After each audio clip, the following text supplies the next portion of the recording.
Viemos de descendência portuguesa, né, através de, diziam já nossos avós que vieram dentro de um navio por conta da Segunda Guerra, o Brasil. Éramos num município lá de Portugal que a gente tinha a produção de azeite e a gente abandonou tudo. E aqui deu início a uma nova família, né? A gente foi morar aqui num bairro de Recife, bairro de São Martim, e lá meu pai conseguiu uma área muito boa e ele começou com vacaria, uma cocheira. E meu pai foi um homem que ele lutou muito, trabalhou muito, se dedicou muito. Ele quase não parava.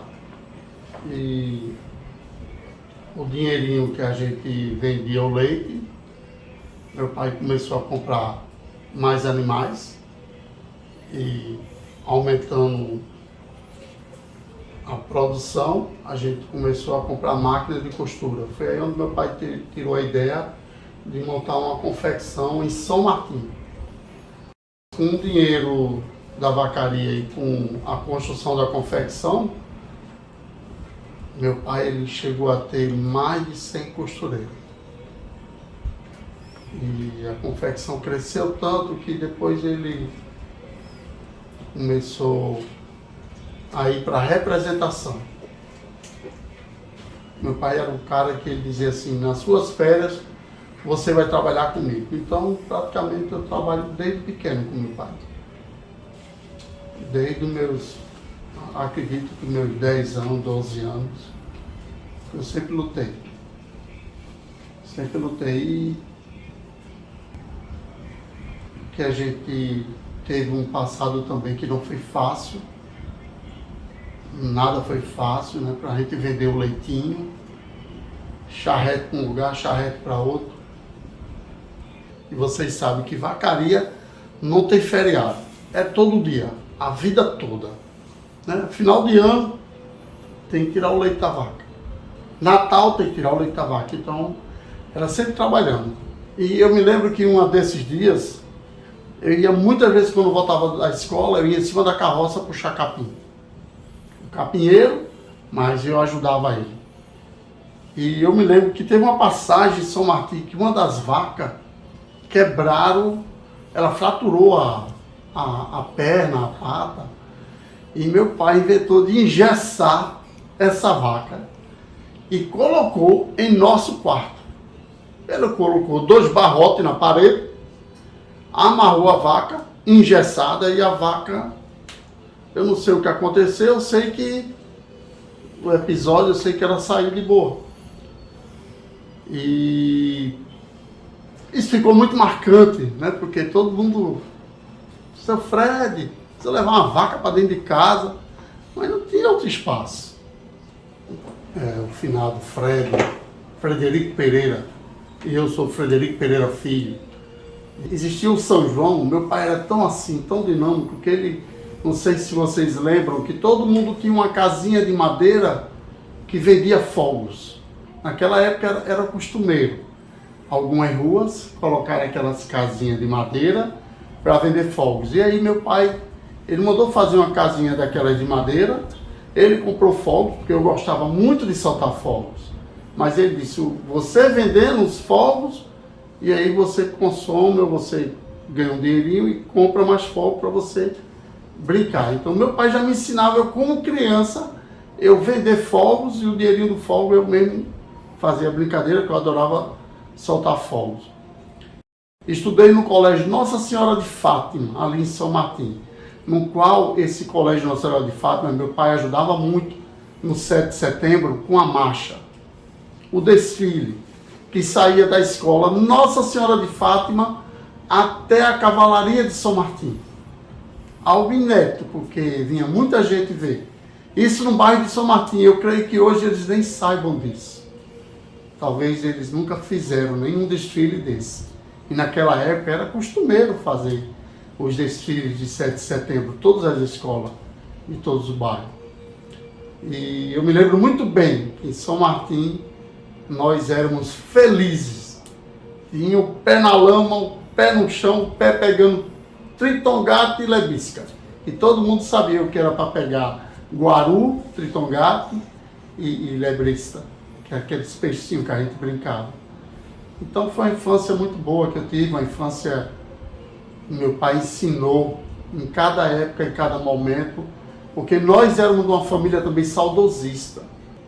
Aquela cultura daquela época, que sempre ainda existe, e que só nós que somos conservadores, nós temos em mente, que eu acredito que, se Deus permitir, nós vamos resgatar tudo isso, para que essa garotada, essa nova geração, consiga também, da mesma forma que eu tive a minha infância tão linda, tão bela, tão livre, tão leve e solta, vocês venham ter também. E teve momentos também difíceis da nossa trajetória. Quando meu pai chegou a ter um sítio maior, porque São Martinho já não dava, então ele começou a procurar uma área maior, e foi quando a gente tinha uma terra aqui em Moreno. E Moreno a gente tinha em torno de umas 6 charretes. E as charretes a gente botava para cada lugar, para Jaboatão, para Moreno. Para onde a gente foi, a gente levava. E a gente trazia os vasilhames e deixava os meninos vendendo leite aqui, em alguns bairros aqui de Recife. A gente tirava algo em torno de 300, 400 litros de leite diário, pesado na balança. Eu tinha que estar lá na hora de 3h30 da manhã. Praticamente eu saía todo dia de 3 horas da madrugada. Todos os dias. Faça chuva, faça sol. Tinha que chegar esse horário que eu tinha que organizar os tambores, eu tinha que organizar a plancheta, porque cada vaca tinha um código e a produtividade de cada vaca a gente tinha que anotar. Mas teve um determinado tempo que nós tínhamos que trocar o rebanho e a gente mudava a matriz, o macho. A gente tinha um boi G, depois a gente colocava um boi Jesse, e depois a gente colocava um boi holandês. E nesse boi holandês, meu pai trouxe um boi holandês vermelho e branco. E aí esse boi holandês, quase 1 tonelada. O que é que aconteceu? Esse boi holandês, ele viu uma novilha viçar, uma novilha viçando. E ele ficou tão enfurecido que ele quebrou a parede e partiu para cima do meu pai, quebrando meu pai em fratura exposta na perna. Meu pai, ele não conseguiu calcificar os ossos, eu acho por conta da nicotina, dele ter fumado muito. Então ele teve momentos difíceis. E aí foi onde eu tive que tomar a frente e segurar, né, tudo que ele tinha. E aí meu pai passou a estar na cadeira de roda. E nessa cadeira de roda eu viajava com meu pai, viajei com meu pai durante uns 5 anos, levando ele na cadeira de roda, ele como representante comercial. Porque meu pai foi um dos caras que ele não chegou só até Caruaru. Porque naquela época muita gente que era representante só via o interior como fosse até Caruaru. E meu pai foi além de Caruaru. Meu pai chegou na cidade de Santa Cruz do Capibaribe. E meu pai abriu um leque de crédito e cliente. E como meu pai tinha uma confecção, meu pai ensinou a muita gente a como montar um fabrico, a como ter uma mesa de corte, a como posicionar as máquinas. Meu pai era um cara dinâmico. Meu pai ele riscava, consertava a máquina. Meu pai ele vendia, meu pai fazia tudo, cara. Era impressionante. E meu pai era um homem que, se brincasse, ele estava dentro da confecção no domingo, arrumando, pintando, consertando, mas ele era um cara muito dinâmico. E isso ele tanto na vacaria, como na confecção, como na representação.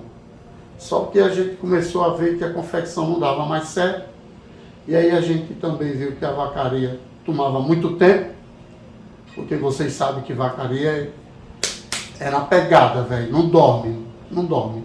É de manhã, de tarde, de noite. Faça chuva, faça sol. Então a gente ficou com a representação e como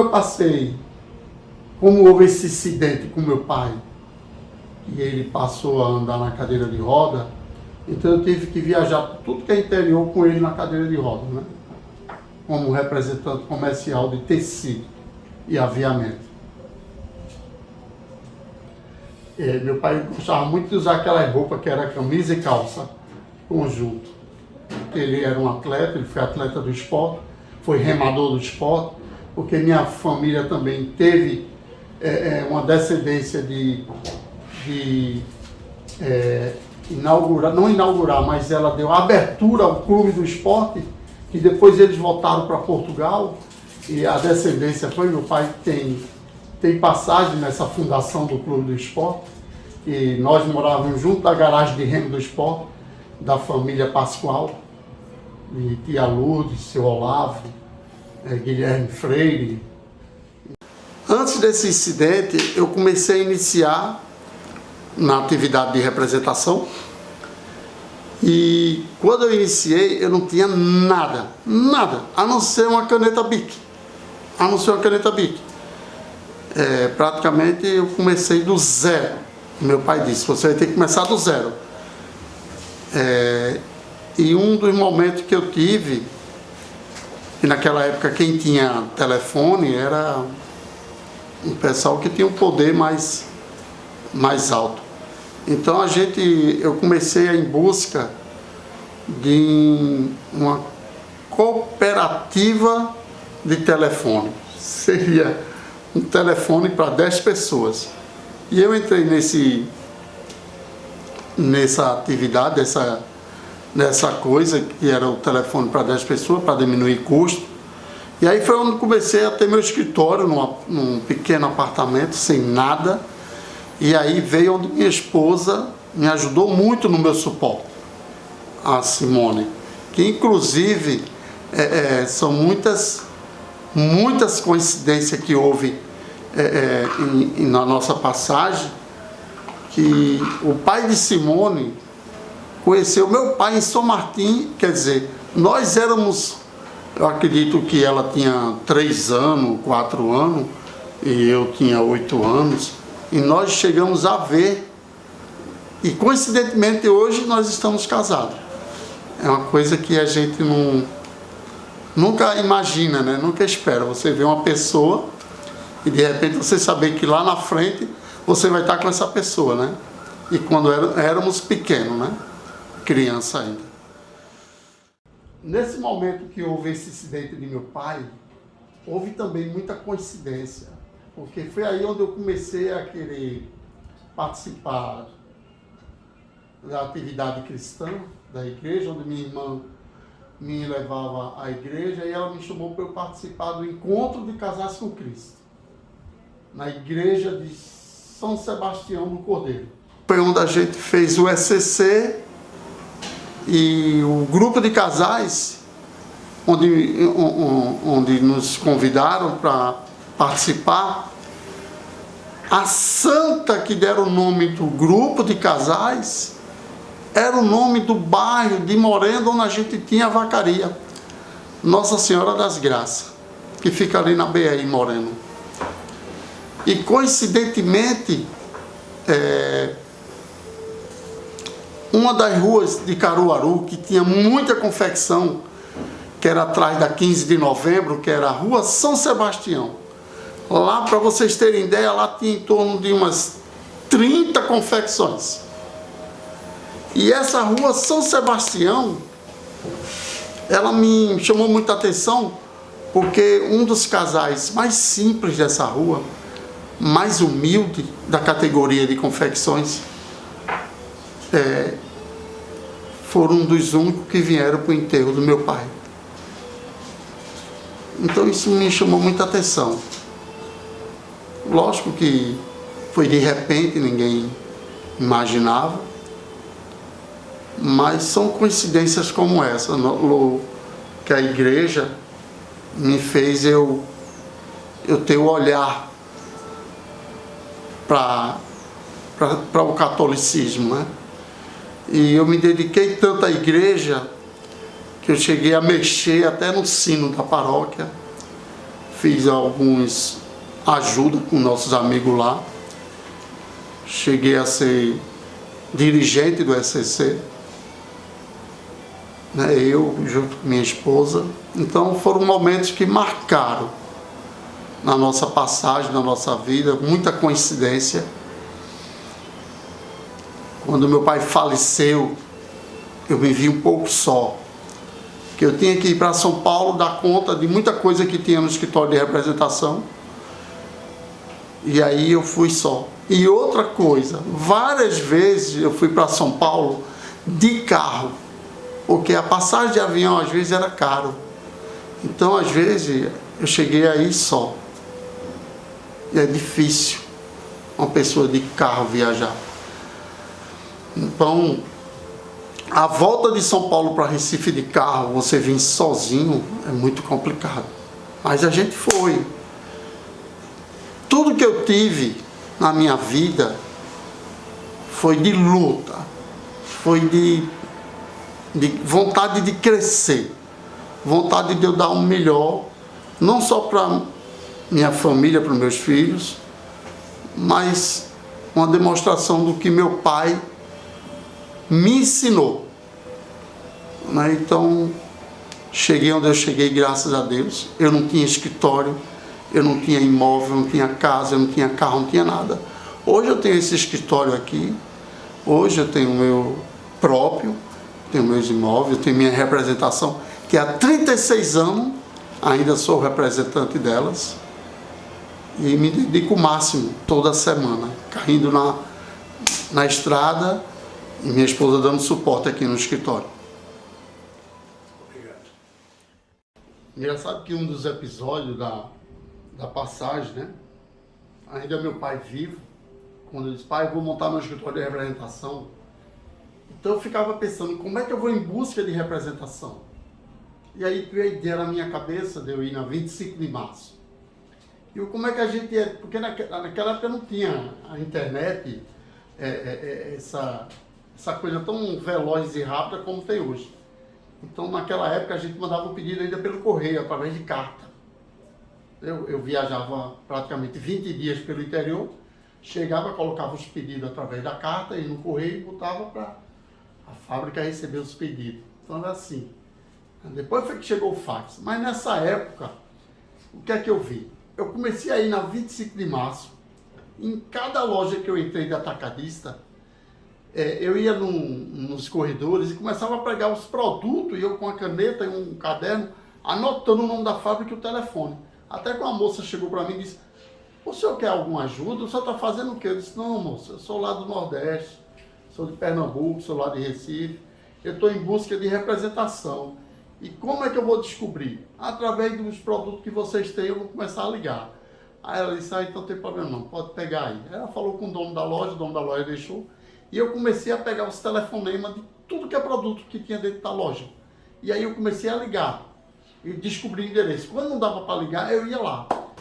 Em certa fábrica, em certa indústria, um empresário muito rico, né? Ele tinha uma baita de uma indústria lá pesada.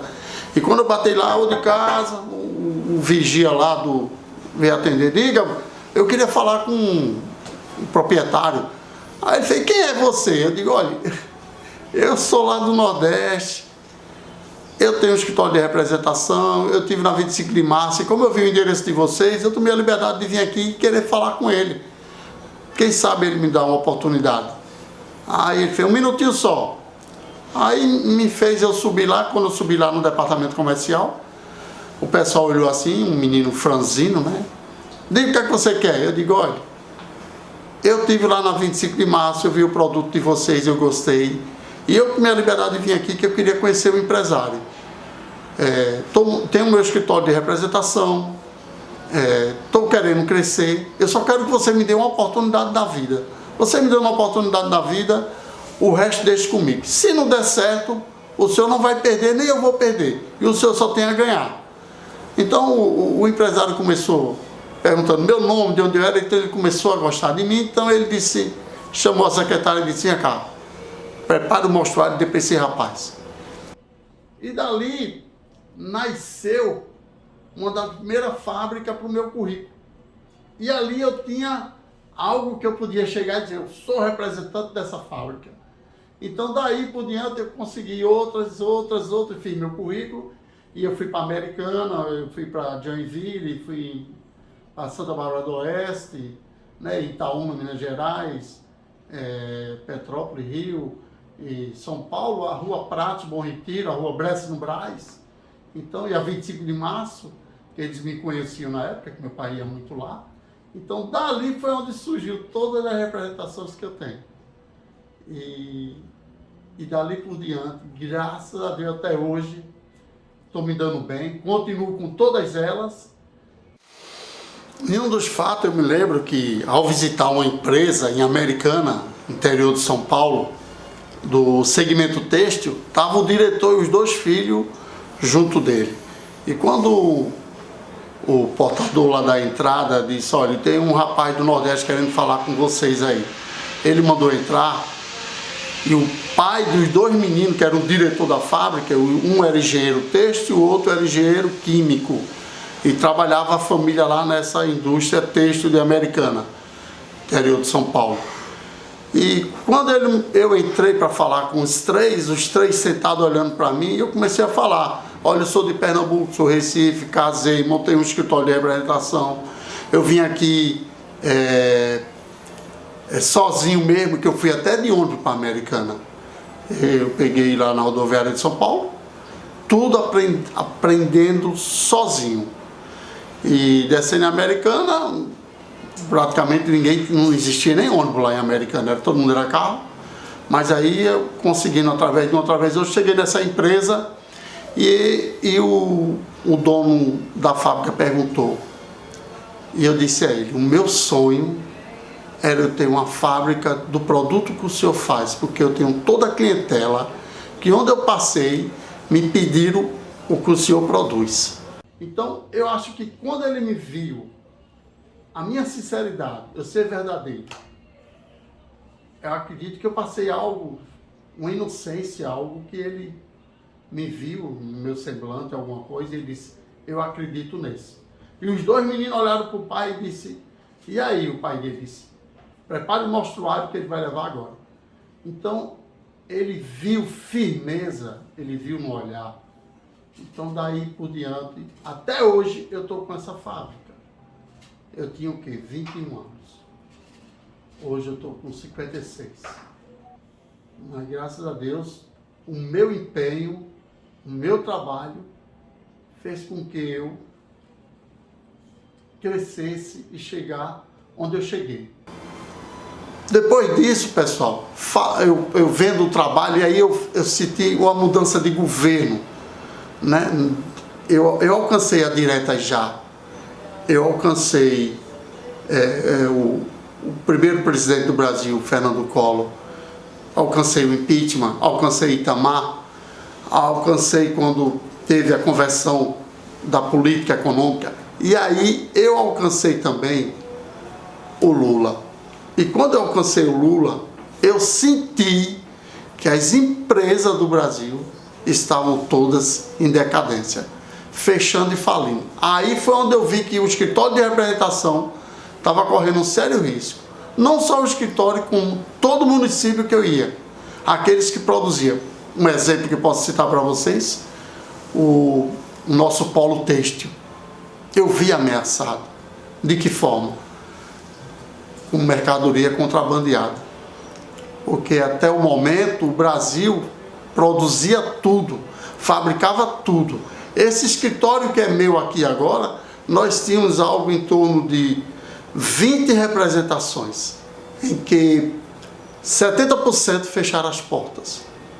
Fecharam as portas mesmo. Como é que produtos que vêm de um país, que a legislação trabalhista não condiz com a nossa. Então aí a gente já perde. Então eu vi muito diretor de fábrica, pessoas famosas, pessoas de fábrica de 3.000 funcionários, falar, Fred, eu não vou ter condição de levar a minha fábrica. uma fábrica famosa como a do Rio de Janeiro, Fábricas Unidas. Eles faziam todo o tecido, inclusive eles vendiam para a Itália. Tinham mais de 1000 funcionários. E eles disseram, eu não tenho condição. Um exemplo, o meu bordado custa R$ 7,50, o da China vai custar 3. Aí foi quando abriu meus olhos, eu digo, vou ter que ir para a rua, eu vou ter que lutar. E aí foi onde eu comecei a conhecer a política, comecei a conhecer o Prona, de seu Enéas, e aí foi quando eu me abracei de vez e comecei a convocar todo mundo, inclusive para a Praça do Derby. Eu chegava sexta-feira de viagem, eu estava na Praça do Derby à tarde. Eu tinha que chamar a atenção de alguém, porque eu estava vendo que o mercado não estava sendo mais o mesmo. O que é que eu via? Como é que eu vou chamar a atenção desse povo? Se eu for para Conde da Boa Vista, não vai dar certo. Se eu for para Boa Viagem, ou para Olinda, ou para o centro, não vai dar certo. Então eu vi a Praça do Derby, algo que poderia chamar a atenção de toda a Recife. De que forma? Eu acendendo a fumaça verde e amarela. Então toda sexta eu estava lá começando a dar a bandeira do Brasil. Na época, depois de FHC, quando o primeiro mandato de Lula, eu comecei a fazer isso. Toda sexta eu ia para a Praça do Derby de tarde. Mesmo sozinho, mas aí começou a chegar 1, 2, 3, 10. Daqui a pouco a gente estava no semáforo panfletando. Daqui a pouco a gente estava com trio na Praça do Derby. Por que a Praça do Derby? Porque a Praça do Derby, o Recife passava ali. Quem vinha da cidade, quem ia para Boa Viagem, quem ia para Olinda, quem ia para outros cantos, passava ali. A Praça do Derby foi onde deu início, que a gente foi para as ruas panfletar. E aí quando saiu, quando eu comecei a ver que nossas fábricas, nossas indústrias estavam perdendo espaço. E perdeu mesmo, ao ponto de falência. Eu não sei se eu posso citar o nome de muitas aqui, mas quem era da década de 70, 80 e 90, muitas indústrias ali ficaram. Um exemplo, nossas bicicletas, as fábricas todas fecharam praticamente. Se a gente vê, muita bicicleta agora, mas tudo importação. E por que as nossas fábricas não poderiam produzir? Tá entendendo? Então, muita coisa naquela época começou a fechar as portas. E isso foi um dos motivos de eu me engrenar na política. E na minha ida lá para a Praça do Derby, eu comecei a estudar como é que eu poderia chamar a atenção desse pessoal. Então eu comecei a ligar para uma rádio, se passando o nome de várias pessoas que ia ter algo nessa Praça do Derby. E aí o pessoal da rádio começou a ligar para a rádio para perguntar o que é que vai acontecer no Derby. Então eu tinha que surgir no Derby. Então às vezes eu dava a bandeira do Brasil, levava 10, 15 bandeiras e deixava lá com o pessoal as bandeiras do Brasil, eu não voltava. E na outra semana eu levava mais, deixava lá com o pessoal, acendia fumaça verde e amarela. E aí foi onde apareceu um pessoal que disse, tem uma pessoa, um político, lá no Rio de Janeiro, que ele está fazendo a diferença, um tal de Bolsonaro. Eu digo, quem é esse Bolsonaro? Aí vamos para lá, eu me lembro que Cibele, Ana Leide, eu me lembro de Ildenado, me lembro de Leandro Quirino, Diogo Lagedo, que hoje trabalha, me lembro de tantas pessoas, Alfredo, que foi um grande guerreiro, que nos ajudou muito. E aí depois chegou outro, e foi chegando mais, e em um desses episódios a gente disse, vamos trazer esse homem para cá. Uma das primeiras matérias que Bolsonaro fez foi com Rafael Sarmento.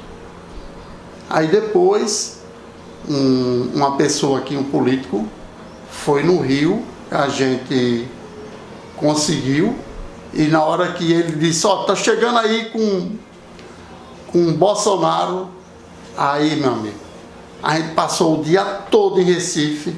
Eu me lembro muito bem que eu acordei de 8 horas da manhã com o carro, botei minha bandeira original no carro e gastei um tanque de gasolina, andando para cima e para baixo de Recife. Para vocês terem ideia, eu passei na Concórdia 10 vezes, com a bandeira.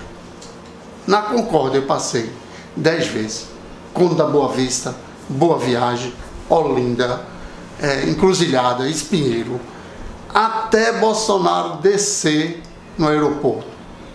1 hora antes do aeroporto, a gente foi para lá e eu levei fumaça verde e amarela, a gente botou bandeira, a gente levou lança-confete, e aí meu amigo Milton, quando o Bolsonaro desceu, que Milton levantou o Bolsonaro, e quando o Bolsonaro pegou aquele megafone lá fora e começou a falar, e daí a gente começou a botar aquele óculosinho preto que o Bolsonaro botava.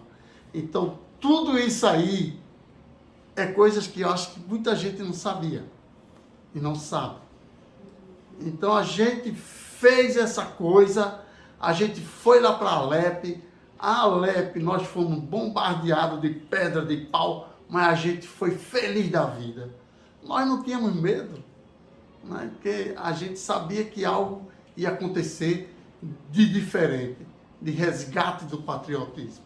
E aconteceu, graças a Deus. Nós fomos até, e a gente foi para o Espeto, ainda existiu o Espeto na Praça do Débio, onde Jair Messias Bolsonaro chegou para almoçar, onde tem uma foto minha, onde toda a galera que estava com a gente no Débio, estava com ele recepcionando no Débio. Então a gente tem uma história aí da direita que a gente chamou a atenção sim de Recife.